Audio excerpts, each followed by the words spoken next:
नमस्कार दोस्तों, आपका हमारे धर्मार्थ चैनल में स्वागत है। पुरुषोत्तम मास महात्म्य 23वां अध्याय।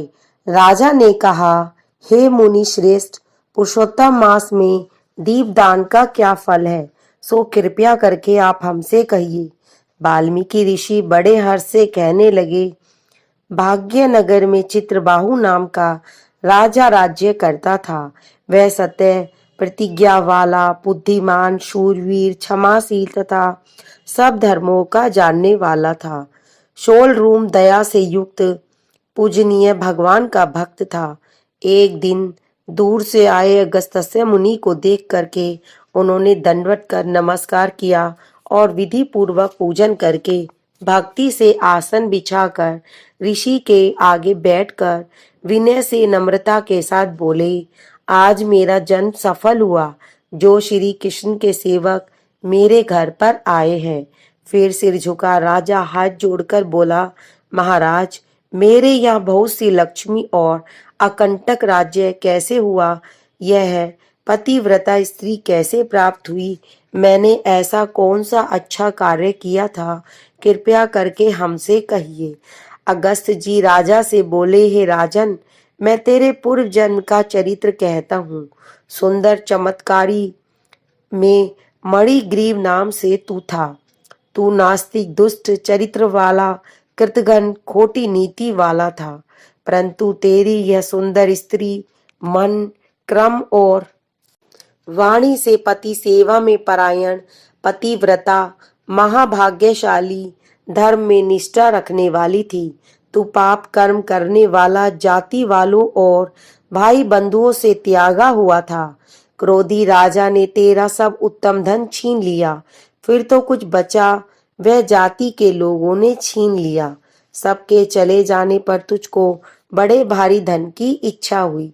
धन के नाश होने पर, अत्यंत उद्विग्न मन होने पर भी इस पतिव्रता स्त्री ने तेरा त्याग नहीं किया। हे राजन, इस तरह उस वन में तू रहता था। एक दिन मणिग्रीव धनुष उठा मृग के मांस के लिए बहुत से सिंह मृगों से भरे हुए वन को गया। उस मनुष्य रहित वन के मार्ग में उग्रदेव के नाम से प्रसिद्ध मुनि दिशा भूलकर दोपहर होने से अत्यंत पीड़ित मूर्छित हो वहां पर गिर पड़े। तब उस मार्ग के भूले हुए दुखित ब्राह्मण को देख तेरे मन में दया उत्पन्न हो गई और तू उनको उठाकर अपने आश्रम में ले आया। तुम दोनों स्त्री पुरुषों ने उस उग्रदेव की अत्यंत सेवा की। तब वह महायोगी चैतन्यता का प्राप्त होने पर आश्रय करने लगा कि मैं कहाँ था और इस वन में हमें कौन ले आया है। उग्रदेव बोले, मैं आपको नहीं जानता हूँ कि तुम कौन हो, सो बताओ, क्योंकि बुद्धिमान ब्राह्मण को बिना जाने हुए नहीं रहना चाहिए। मणिग्रीव बोला, हे द्विज शार्दुल, मैं भाई बंधुओं तथा जाति के लोगों से त्यागा हुआ मणिग्रीव नाम का शूद्र हूँ। उग्रदेव ने शूद्र के वचनों को सुनकर अत्यंत प्रसन्नता से फलाहार कर जल पिलाया। तब मणिग्रीव बोला, हे मुनि श्रेष्ठ, मनुष्य रहित बिना जल के दुष्ट सिंह, व्याघ्र आदि जंतुओं से परिपूरित इस महावन में आपने कहाँ जाना है?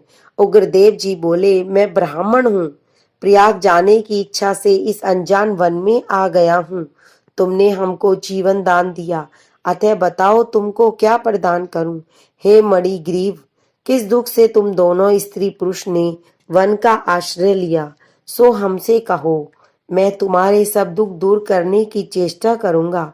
अगस्त्य ऋषि बोले, इस तरह स्त्री के सामने उग्रदेव के वचनों को सुनकर मणिग्रीव मुनीश्वर की प्रार्थना कर दरिद्रता रूपी समुद्र से पार उतरने के लिए अपने अत्यंत भयंकर अनेक कर्म विलाप को सुनाने लगा।